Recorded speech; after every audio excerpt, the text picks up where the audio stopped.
집회에 참석하신 여러분들을 진심으로 환영합니다. 무더위에 여러분들 몸 조심하시고 이번 기간 동안 축복받는 그런 집회가 되기를 참으로 바랍니다.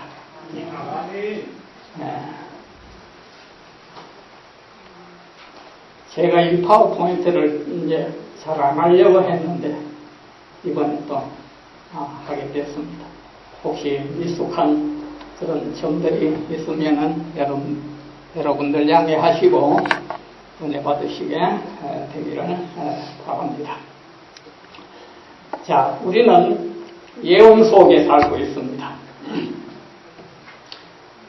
우리가 참 진리를 찾기 위해서는 예언이 아니면 불가능합니다. 예언은 우리의 앞길을 정확하게 비추고 있기 때문에 우리는 예언을 필수적으로 연구해야만 합니다. 예언 속에 우리가 살고 있다는 사실을 명심하시기 바랍니다. 또 우리에게 더 확실한 예언이 있어 어두운 데 비치는 등불과 같으니 날이 새어서 별이 너희 마음에 떠오르기까지 너희가 이것을 주의하는 것이 가하니라. 빛이 육신적 생활 속에서도 빛이 없으면 우리는 얼마나 당황할까요? 그런데 우리가 영적 삶에 있어서 만약에 이런 빛이, 예언의 빛이 없다면 어느 누구도 우리가 참 진리 속에서 우리는 살 수 없음을 보게 됩니다. 자,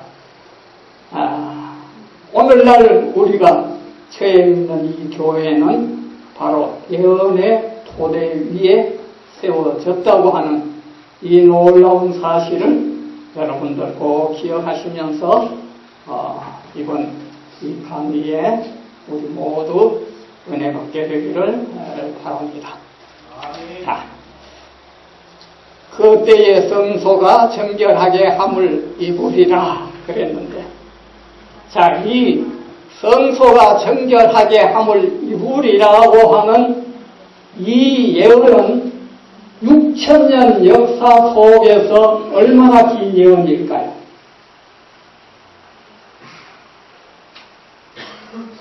6,000년 역사 속에서 거의 절반을 차지하는 예언입니다. 그렇죠? 2,300절. 어마어마한 긴 그 예언 속에서 우리가 살고 있습니다. 그런데 우리가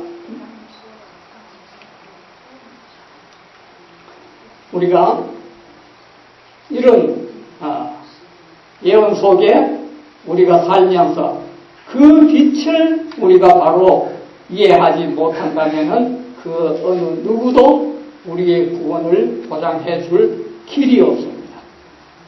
우리는 더군다나 마지막 시대에 이 예언이 맞춰가는 그런 순간에 우리가 살고 있죠. 그러면 다니엘 8장 14절 누가 한번 찾아 읽어주세요.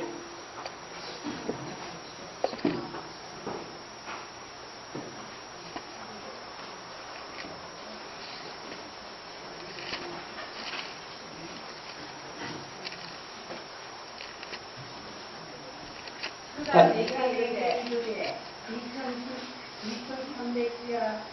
2300주야까지 그때에 성소가 정결하게 함을 입으리라. 2300주야까지니 그때에 성소가 정결하게 함을 입으리라. 자, 이 성소는 어느 성소를 말하는가? 이 땅에 세워진 성소는 이미 없어진 지 오래되었어요. 그러면 이 성소는 어느 성소인가? 2300주야까지니 그때의 성소가 정결하게 함을 이루리라고 하는 이 성소는 과연 어느 성소를 말하는가? 히브리 8장 1절 2절. 지금 우리가 하는 말의 요점은 이러한 대제사장이 우리에게 있다는 것이라. 그가 하늘에서 지극히 크신 이의 보좌 우편에 앉으셨으니 성소와 참 장막에서 섬기는 이 시라. 이 장막은 주께서 세우신 것이요 사람이 세운 것이 아니니라. 자, 어느 성소입니까? 하늘 성소. 예. 하늘 성소가 정결해야 한다. 여러분, 좀 이상하지 않습니까? 왜 하늘 성소가 정결해야 합니까? 자, 구조 34페이지. 원시부터 높이 계신 영화로우신 보좌는 당신의 성소가 있는 곳이며 주의 나라의 홀은 공평한 홀이니이다. 존귀와 위엄이 그 앞에 있으며 능력과 아름다움이 그 성소에 있도다. 인자함과 진실함이 주를 앞서 행하나이다. 반드시 2300 주야에 성소가 정결하게 함을 이루리라고 하는 이 성소는 하늘 성소라고 하는 사실을 우리는 추호도 의심할 여지가 없는 것입니다. 하늘에 있다는 것을 보게 됩니다. 왜 하늘 성소가 정결해야 하는가? 제가 연구하면서 이 하늘 성소가 왜 정결해야 하는가 하는 문제에 대해서 좀 생각을 많이 해도 그 실마리를 찾지 못했는데, 근래 와서 하늘 성소가 정결해야 한다고 하는 이 말씀이 정말 의미가 있다고 하는 사실을 좀 발견하게 되었습니다. 자, 화이주석 창세기 2장 16절 17절에 있는 주석인데요. 시험 후에 비워진 하늘 천사들의 자리를 충원시키려 하셨음. 하나님께서는 자기의 영광을 위하여 인간을 창조하셨으니 그 다음에 시험과 시련을 거치고 난 다음에 인간 가족은 하늘 가족과 하나가 되게 할 계획이셨다. 만약 인간들이 그분의 모든 말씀에 기꺼이 순종한다면 그들로 하늘을 다시 채울 것이었다. 따라서 아담은 충성스러운 천사들과 같이 순종하는지 아니면 배역하는지를 보이도록 시험을 받아야 하였다. 만약 그가 그 시험을 이겼더라면 후손들은 가르침에 있어서도 충성을 강조할 수 있었을 것이다. 그의 마음과 생각들은 하나님의 마음과 생각과 같이 되었을 것이요 그의 품성은 하나님의 품성과 같게 꼴찌워졌을 것이다. 자, 하나님께서 지구를 창조하실 때 어떤 계획을 세워놓고 창조했을까요? 시험과 시련을 거친 다음에 우리 인간 가족들을 하늘 가족과 같이 그렇게 살도록 계획을 세워놓고 지구를 창조하셨다는 것입니다. 그럼 왜 그와 같은 계획을 세워놓고 지구를 창조하셨을까요? 이미 지구를 창조하시기 전에 하늘에 무엇이 있었어요? 예? 하늘에 뭐가 있었어요? 전쟁이 있었어요. 전쟁. 하늘에 전쟁이 있었어요. 자, 그 전쟁을 통하여 하늘에 죄의 흔적을 남겼다는 겁니다. 죄의 흔적. 그래서 하나님께서는 지구를 창조하실 때 반드시 시험과 시련을 거쳐서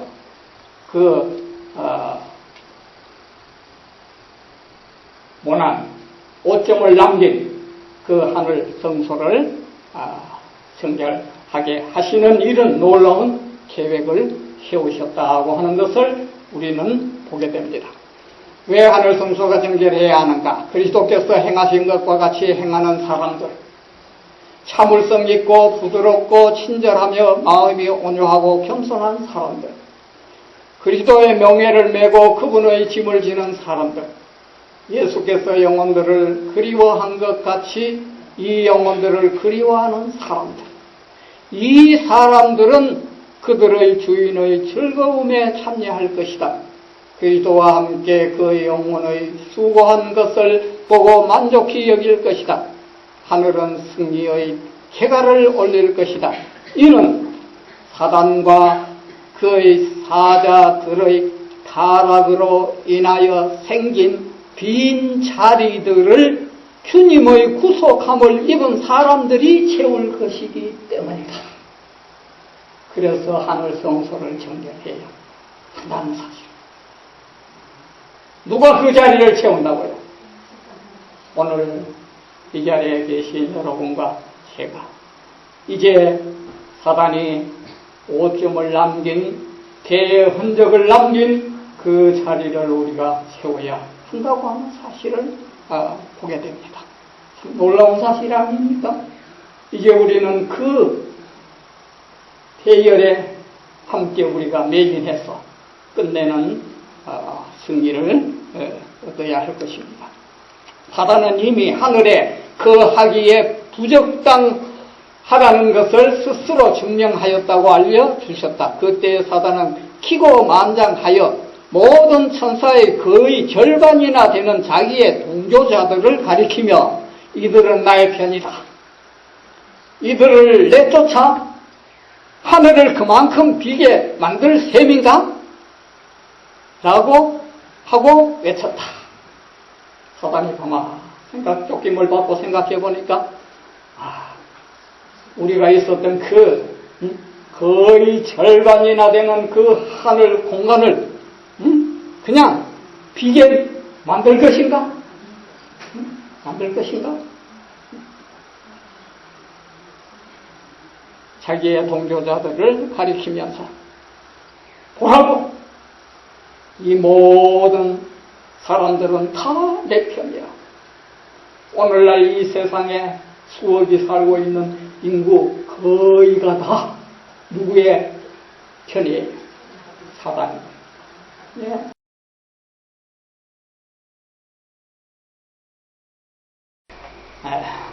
창세기 17장 1절을 찾으세요. 창세기 3장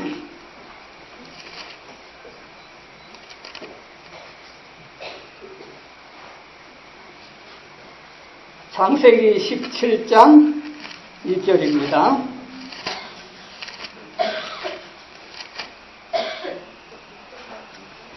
아브람의 99세 때에 여호와께서 아브람에게 나타나서 그에게 이르시되 나는 전능한 하나님이라. 너는 내 앞에서 행하여 완전하라. 또 신명기 18장 신명기 18장 13절에는요 너는 내 하나님 여호와 앞에 완전하라. 어제 저녁에도 성화와 온전함에 대해서 우리가 공부를 했습니다만 오늘 이 창세기 17장 1절 너는 행하여 하나님 앞에서 행하여 완전하라.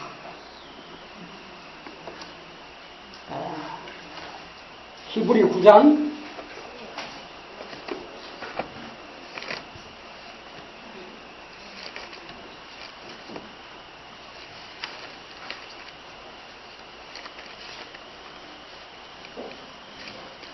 히브리 9장 28절.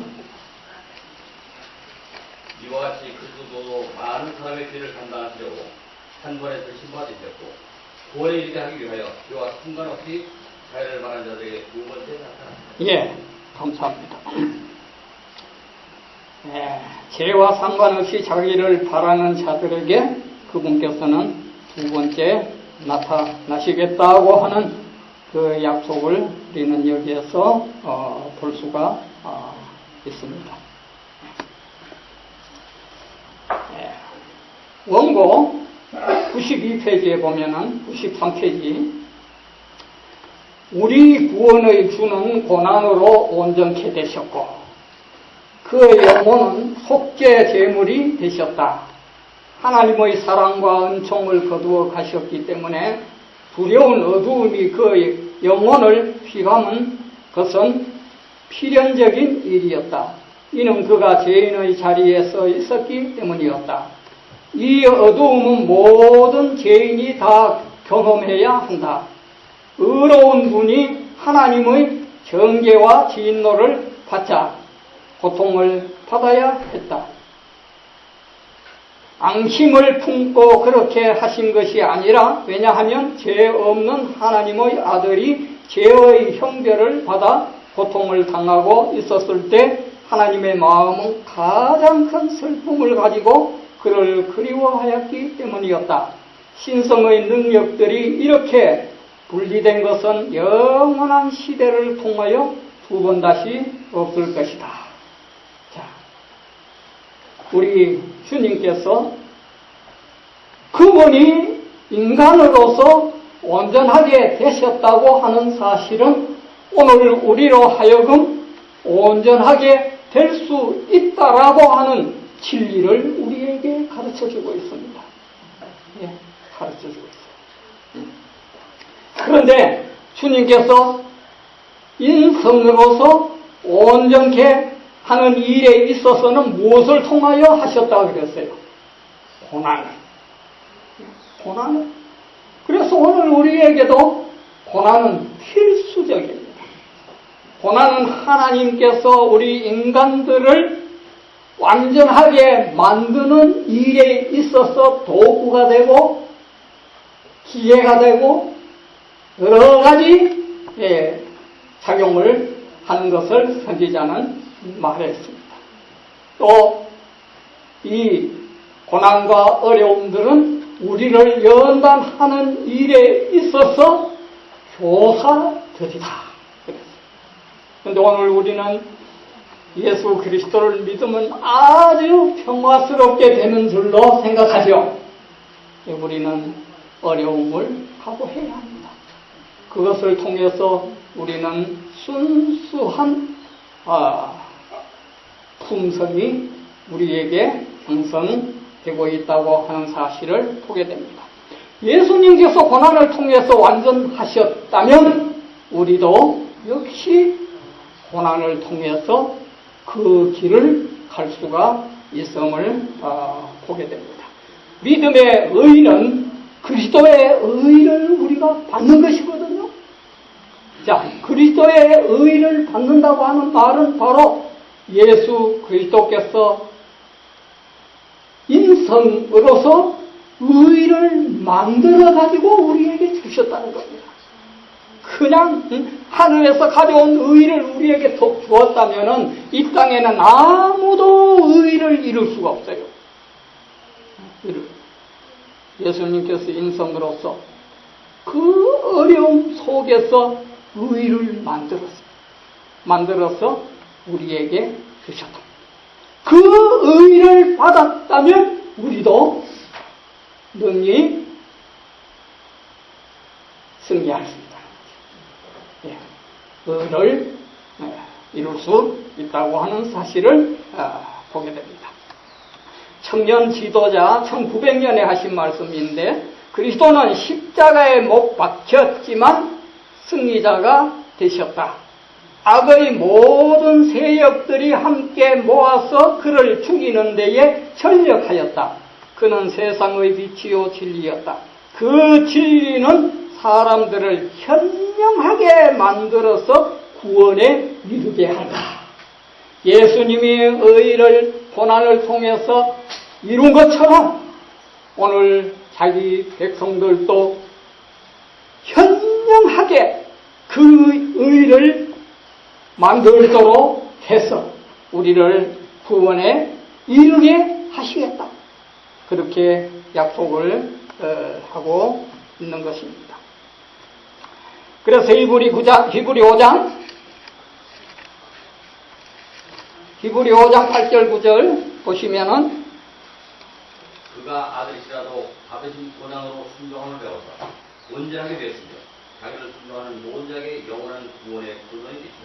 예, 그가 아들이시라도 받으신 고난으로 순종을 배워서 온전하게 되셨은즉 우리도 고난을 통해서 순종을 통해서 완전하게 되는 이 진리가 그리스도의 의를 믿음으로 말미암아 구원 얻는다는 정통적인 진리입니다. 그분이 고난을 통해서 순종을 배웠어요. 우리도 고난을 통해서 뭘 배워야 합니까? 순종을 배워야 합니다. 그래서 온전하게 될 수 있음을 우리에게 명백히 해주고 있는 것입니다. 고린도후서 4장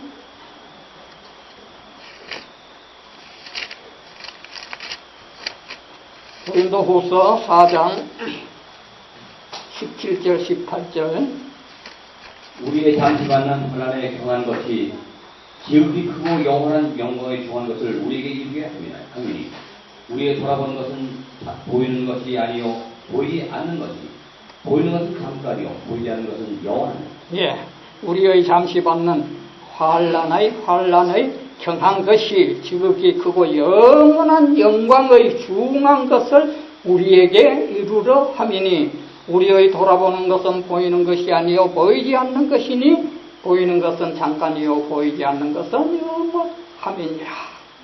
예, 우리는 영광의 중한 것, 영원을 바라보고 사는 주님의 백성입니다. 우리는 모두 그것을 얻기 위하여 우리가 믿음으로 살아가고 있다고 하는 사실들을 보게 됩니다. 그래서 리브 앤드 헤럴드지 1902년에 하신 말씀인데요. 여기에 보면은 사방에서 어려운 일을 당하고 당혹스러운 일과 박해를 받은 바울이 그가 받은 시련을 환난의 경한 것이라고 부를 수가 있었다면 오늘날 그리스도인들이 불평할 것이 무엇이 있단 말인가? 여러분들 사도 바울의 생애를 한번 곰곰이 생각을 해보세요. 그분의 생애만큼 어려움을 당한 사람은 아마 이 세상에 별로 없다고 생각합니다. 근데 사도 바울은 무엇이라고 말했어요? 이것 좀 내가 당하는 이것은 아주 경한 것이야.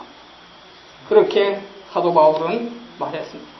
바울이 당한 많은 환난에 비하면 우리의 시련은 참으로 하잘것없는 것이 아닌가. 그것들을 이기는 자를 기다리고 있는 영원한 영광의 중한 것에 비하면 비교할 가치조차 없는 것이다. 그 시련들은 품성의 완전을 위해서 하나님이 임명하신 그의 종들이다.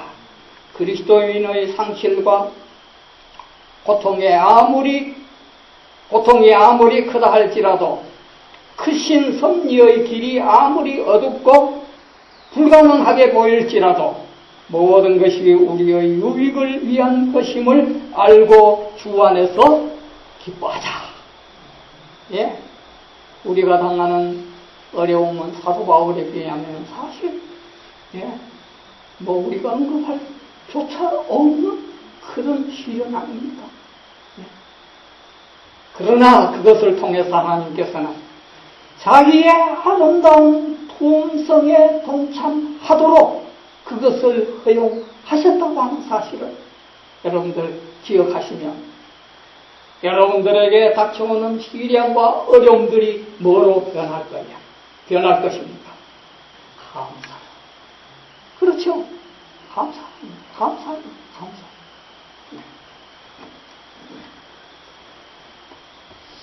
편지 5페이지에 보면 장차 우리는 우리의 모든 시련이 우리의 구원과 얼마나 밀접한 관계가 있었는지를 알게 될 것이며 우리가 앞으로 어느 땐가는 우리에게 닥치는 그 시련이 우리의 구원을 얼마나 단단하게 그렇게 얽매이도록 했는지를 알게 될 것이다. 환난을 경한 것들이 지극히 크고 영원한 영광의 중한 것들을 이렇게 어떻게 우리에게 이루게 하셨는지를 알게 될 것이다. 나에게 닥치는 그 어려움과 시련들을 통하여 나의 품성을 천금과 같이 이렇게 만들어 주셨다고 하는 사실을 알게 될 것이다. 영광스러운 일이죠. 또 원고 58페이지는 이렇게 말했어. 바울은 그가 견디어온 자기 부정과 시련과 가난 그리고 환난과 핍박의 세력들을 잠깐이라고 불렀다. 현재의 일들은 사움이 끝이 났을 때 그들을 기다리고 있는 영원한 영광의 중한 것과 비교해 볼 때 언급할 가치조차 없는 것으로 생각되었다. 이 환난들이 바로 그리스도인 품성의 완전을 위해서 하나님이 임명하신 그의 사역자들이다. 우리에게 닥치는 어려움과 시련들은 나의 품성을 그분의 아름다운 품성과 똑같은 품성을 형성하기 위하여 나를 가르치는 종들, 사역자들이다 하는 사실을 명심하시기 바랍니다. 그래서 고린도후서 6장 17절 18절에는 너희는 저희 중에서 나와서 따로 있고, 자, 우리는 어디에서 나와야 합니까? 죄를 짓는 곳이면 우리는 무조건 나와야 합니다. 죄를 짓는 곳이면 무조건 나와야 돼요.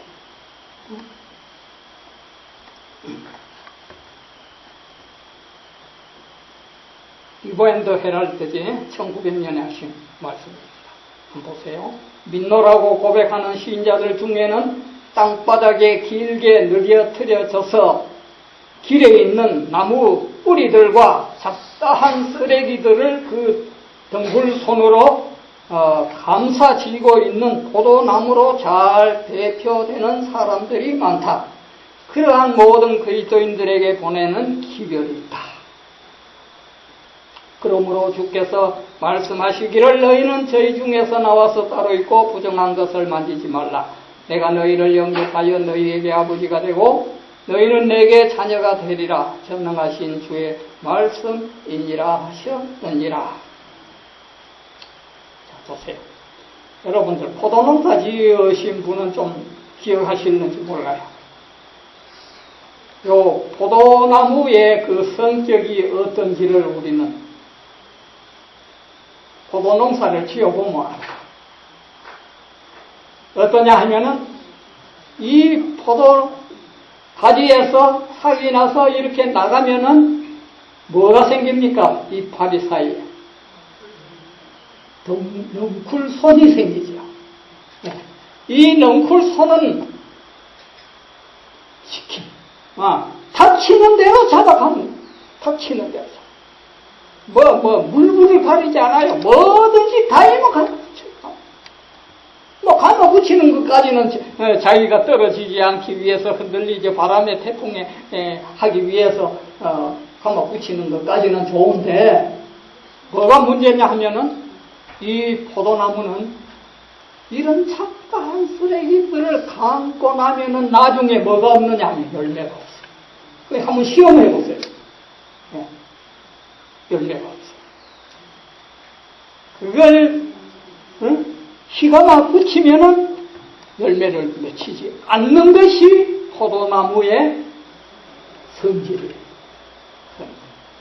그래서 농부들이 어떻게 합니까? 열매를 보기 위해서는 하얗고 넝쿨손을 하나하나 다 따집니다. 따먹으면 됩니까? 대신 묶어줘야죠. 묶어줘.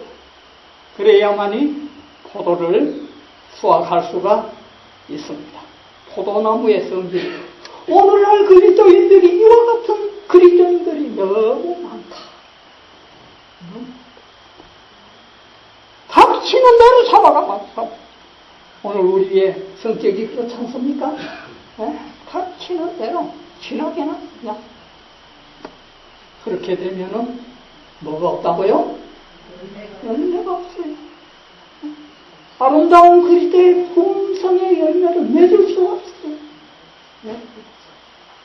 그래서 우리는 그것을 다 따주고 또 다시 줘야 하는 것이 포도나무의 그 성격이죠.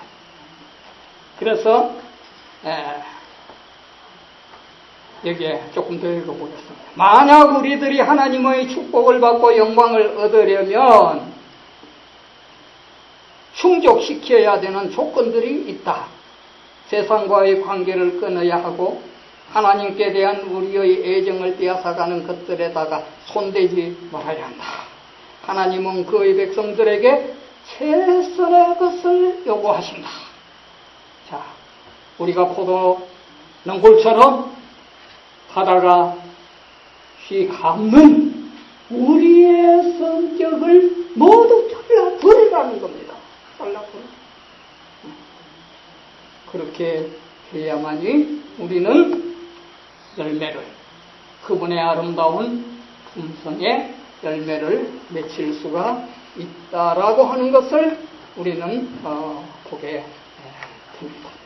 사실 우리는 우리 이 죄악 세상에서 살아가면서 정말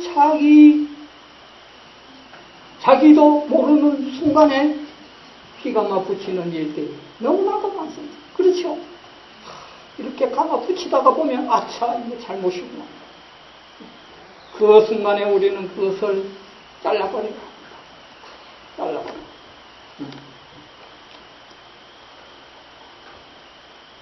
히브리 6장 19절 보세요. 히브리 6장 19절. 우리가 이 소망이 있는 것은 영원에 닥쳐서 실천하고 견고하여 시장 안에 들어가나니 그러므로 앞서 가신 예수께서 멜기세덱의 방판을 쫓아 영원히 대제사장이 되어 우리를 위하여 들어가셨느니라. 예, 우리가 이 소망이 있는 것은 영혼의 닭 같아서 튼튼하고 견고하여 어디 안에 들어가야 합니까? 휘장 안이 어디예요? 지성소. 예, 우리는 지금 지성소 시대에 살고 있습니다. 우리는 지성소 안에 들어가야 합니다. 원고 42페이지에 보면은 우리의 믿음은 휘장을 꿰뚫고 들어가 보이지 않는 것들을 볼만한 믿음이 되어야 한다. 어떤 사람들도 그대를 위해서 바라보아 줄 수 있는 사람은 없다. 그대 자신의 힘으로 바라보아야 한다. 아직 받지 못한 축복에 대하여 불평하는 대신 이미 받은 축복을 인하여 감사하자. 예? 우리가 받은 축복들은 한이 없는데도 불구하고 우리에게 어떤 올무가 오면은 언제 내가 예수 믿었던고 할 정도로 변해요. 우리는 휘장 안에 들어갈 수 있는 그런 믿음, 보이지 않는 것들을 우리가 볼 수 있는 그런 믿음, 이런 믿음이 우리에게 필요합니다. 이런 믿음을 우리가 고수하기 위해서는 우리에게 이르러 오는 어려움들 때문에 불평하지 마시기 바랍니다. 결코 불평하지 마시기 바랍니다. 형제, 우리 교회 형제, 어떤 형제 보니까 그러지 마세요. 그 형제가 언제 회개해서 하늘나라 갈지 몰라요. 우리보다 먼저 갈지 몰라요.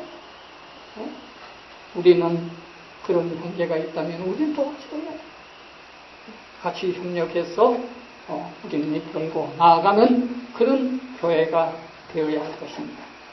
초기 문제 72페이지에 보면 우리는 믿음으로 우리의 강구를 둘째 휘장 안으로 올려보내야 하며 우리의 믿음에 약속된 축복을 붙잡고 그것을 우리의 것으로 주장하도록 해야 한다. 성경에 수많은 약속들을 우리에게 주셨지 않습니까? 얼마나 많은 약속들을 우리에게 주셨어요. 그 모든 약속들을 주신 것에 대하여 이것은 내 것이다 주장하라는 겁니다. 주장.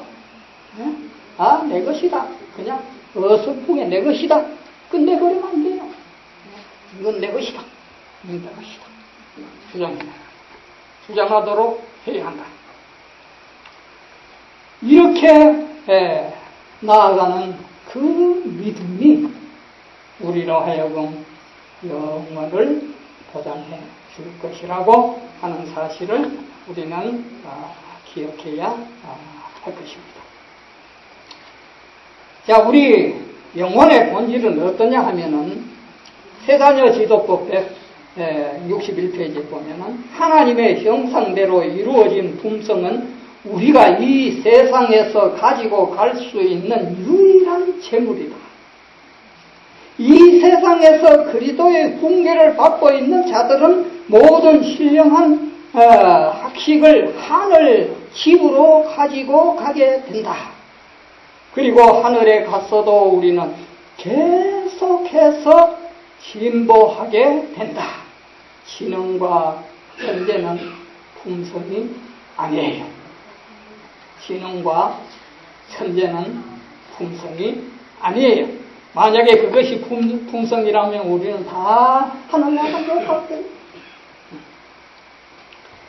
선한 품성의 정반대되는 성질을 가진 사람들도 지능과 천재로 소유하고 있는 사람들이 이 땅에는 많이 있어요.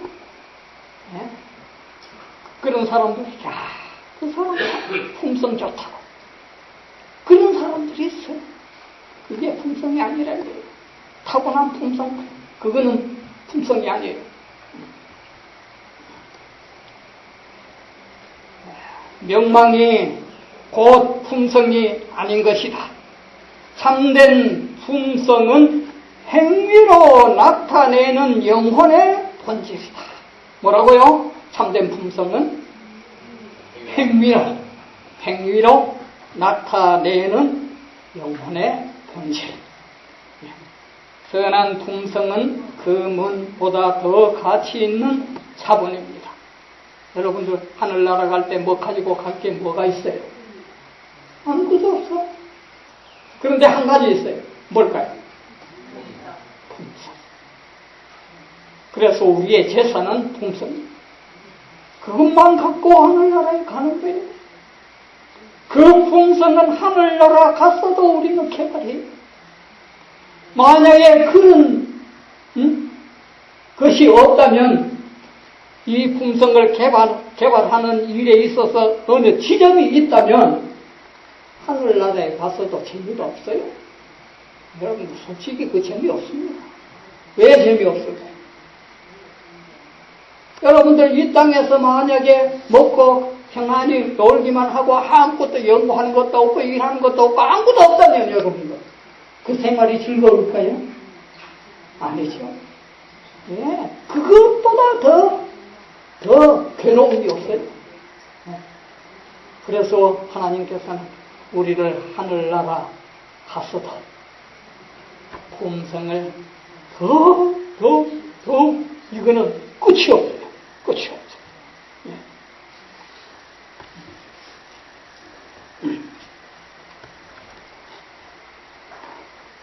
품성은 공포나 실패로 말미암아 흔들리지 아니하며 세상의 재물이 쓸어버림을 받는 날에 그것은 풍성한 보상을 가져올 것이다.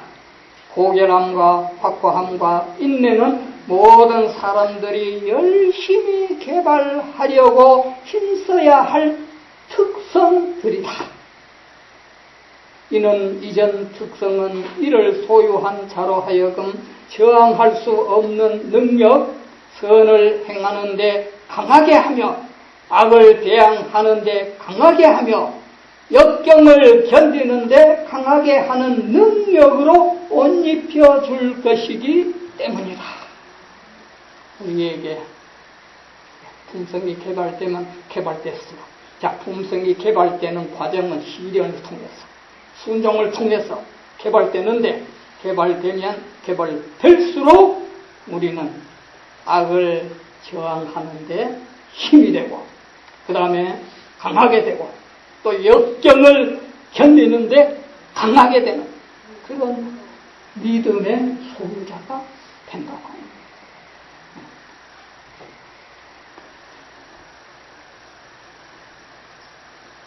품성의 능력은 두 가지 요소로 구성되어 있습니다. 무엇일까요? 의지력과 자제력입니다. 여러분들 믿음으로 의지력과 자제력을 길러야 합니다. 이것 없이는 우리의 품성을 전혀 개발시킬 수가 없다고 합니다. 의지가 굳어야 합니다. 자제력이 굳어야 합니다. 그런 사람만이 아름다운 품성을 형성할 수가 있다고 하는 것입니다. 교육 109페이지에 인생의 수학은 품성이요. 자, 우리가 이 땅에 사는 목적이 그겁니다. 인생의 수학. 뭐라 그랬어요? 품성. 우리가 수학해야 할 것은 그분의 아름다운 품성. 그 품성이요. 그 품성이 내세와 현세와 우리의 운명을, 현세와 내세에 있어서 운명을 결정하게 하는 것이라.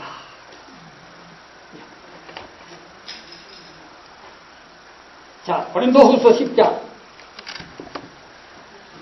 고린도후서 10장 5절 6절.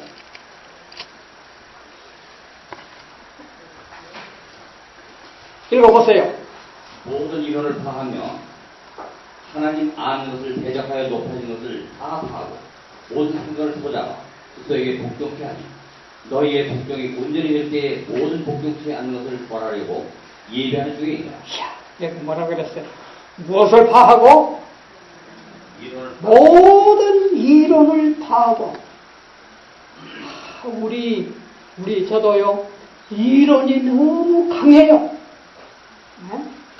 이론을 파하고, 그 다음에 하나님 아는 것을 대적하여 높아진 것을 다 파하고, 하나님을 안다고 배운 것이 오히려 하나님을 대적하는 것만 배워왔답니다.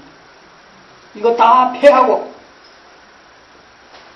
높아진 것을 다 폐하고, 모든 생각을 사로잡아 그리스도께 복종해야 한다. 네? 우리 자신을 우리가 항시 점검하는 생활이 필요합니다. 우리의 모난 품성들을 항시 점검하는 믿음이 필요합니다. 자기도 모르는 순간에 자기의 이론이 튀어나올 때가 있고, 또 하나님을 대적하는 일에 자신을 바치면서도 생각하기를 나는 하나님을 섬긴다고 오진할 때가 많다는. 그 다음에 6절에 뭐라고 그랬어요? 너희의 복종이 어떻게 될 때? 온전히 온전히 될 때. 너희의 복종이 온전히 될 때에 모든 복종치 않는 것을 벌하려고 예비하는 중에 있도다. 여러분, 오늘 우리가 우리의 복종이 온전하게 될 때에 그분은 이 땅에 심판으로 오시게 됩니다. 왜 그래요? 증인이 생기기 때문에. 네? 오늘 우리는 모두 증인이 될 사람들, 증인입니다. 그 다음에 에베소 4장 15절.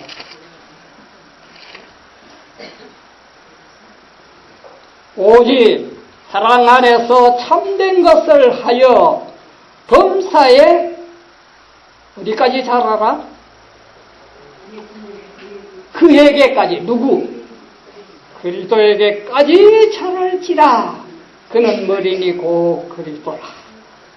우리가 사랑 안에서 참된 것을 하여 범사에, 좋은 일이건 나쁜 일이건 어떤 일이 우리 생애에 엄습해 온다 할지라도 우리는 그리스도에까지, 그분에게까지 살아는 그런 믿음. 우리의 품성이 그분의 품성으로 이룰 때까지 자라는 그와 같은 믿음을 우리는 소유해야 한다고 하는 사를 하는 것을 기억해야 합니다. 빌립보 3장 12절로 14절요. 내가 이미 얻었다 함도 아니요 온전히 이루었다 함도 아니라 오직 내가 그리스도 예수께 잡힌 바 된 그것을 잡으려고 쫓아가노라. 형제들아, 나는 아직 내가 잡은 줄로 여기지 아니하고 오직 한 일, 즉 뒤에 있는 것을 잊어버리고 앞에 있는 것을 잡으려고 표대를 향하여 그리스도 예수 안에서 하나님이 위에서 부르신 부름의 상을 위하여 어떻게 한다? 쫓아간다. 우리 지점이 없습니다. 우리는 항상 사도 바울이 나도 아직까지 잡은 것도 없고 이룬 것도 없고 그것을 얻기 위하여 어떻게 한다? 쫓아간다. 우리는 그와 같은 믿음 속에 우리가 살아가야 할 것입니다. 본고 5페이지에 보면은 우리는 단순한 믿음과 의심하지 않는 순종의 가치를 아무리 크게 평가해도 지나치지 않는다. 품성이 완전케 이르는 것은 단순한 믿음으로 순종의 길을 걸음으로써이다. 자, 우리가 그분과 같이 되는 유일한 길은 단순한 믿음. 믿음이 뭐 이렇고 저렇고. 내가 이미 얻었다 함도 아니요 온전히 이루었다 함도 아니요 오직 내가 그리스도 예수께 잡힌 바 된 그것을 잡으려고 쫓아가노라. 아멘. 믿는 거예요. 믿는 거. 단순히 여기에 뭐 요거는 어떻고 요래서 요거는 아니다. 이유 어디 있어요? 하나님의 말씀은 순수하게 받아들이라는 거예요.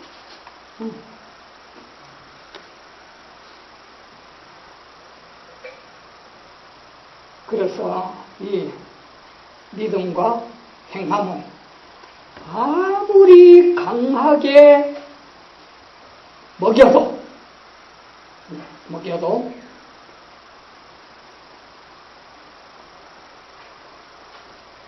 지나치지 않는다.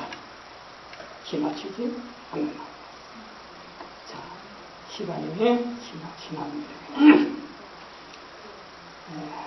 우리 하나만 읽고 끝을 맺겠습니다. 자, 자, 우리 베드로후서 1장. 베드로후서 1장 5절서 봅니다. 이러므로 너희가 더욱 힘써 너희 믿음의 덕을, 덕의 지식을, 지식의 절제를, 절제의 인내를, 인내의 경건을, 경건의 형제 우애를, 형제 우애의 사랑을 공급하라. 이런 것이 너희에게 있어 흡족한즉 너희로 우리 주 예수 그리스도를 알기에 게으르지 않고 열매 없는 자가 되지 않게 하려니와.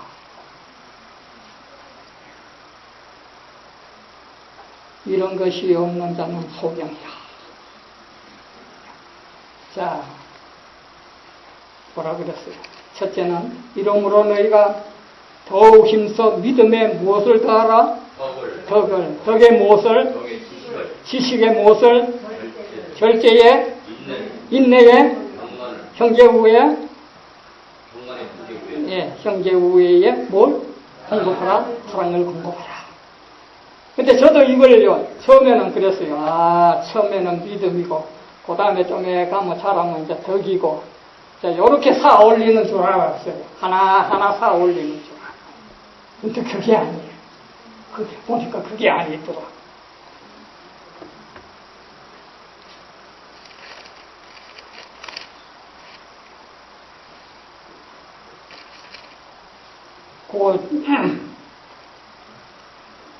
베드로후서 1장 5절로 11절 추석을 한번 보세요. 5절로 7절 함께 자라나야 할 덕목들 나오죠.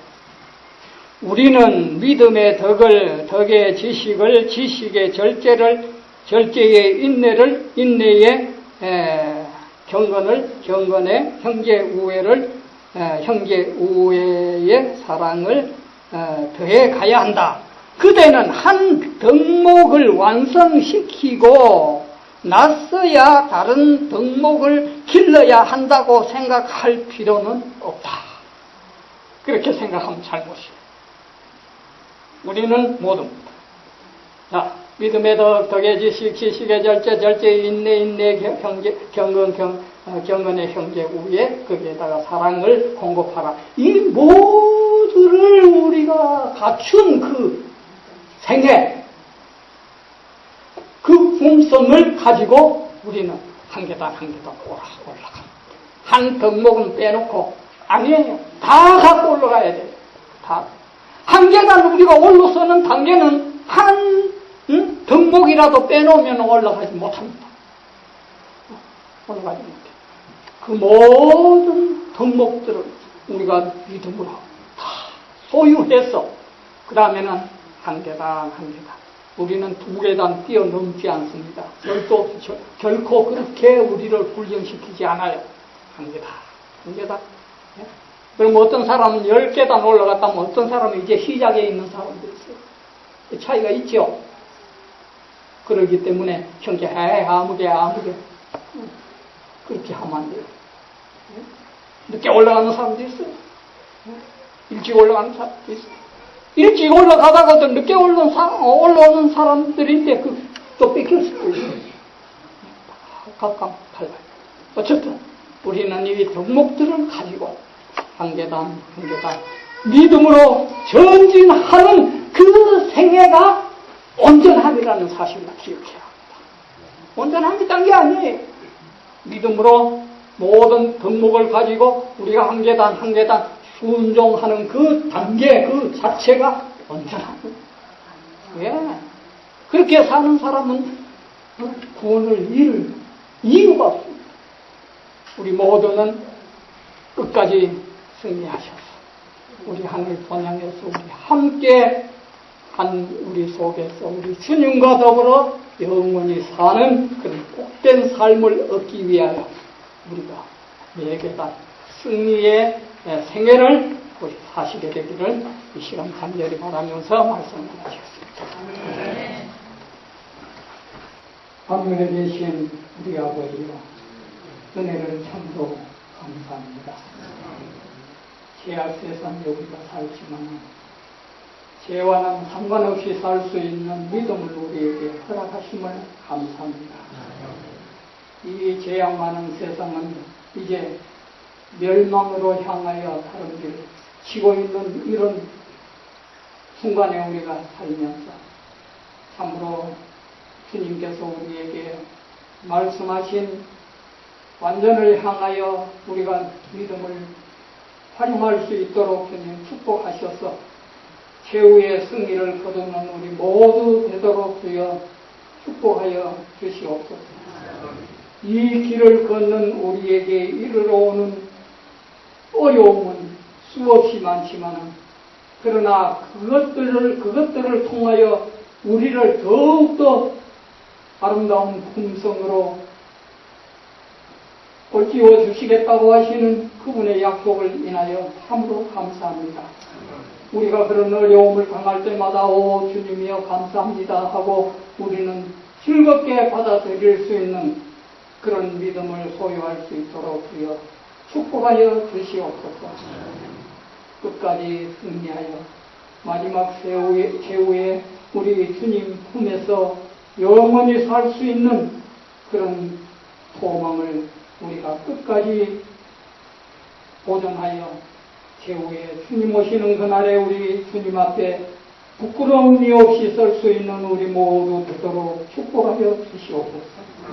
이 더위에 우리 모든 사랑하는 형제 자매들 평함이 없도록 도와주시고 이 집회가 마치는 그 순간까지 성령께서 우리를 이끌어 주시옵기를 우리를 구원해 주신 예수님의 이름으로 기도하옵나이다. 아멘.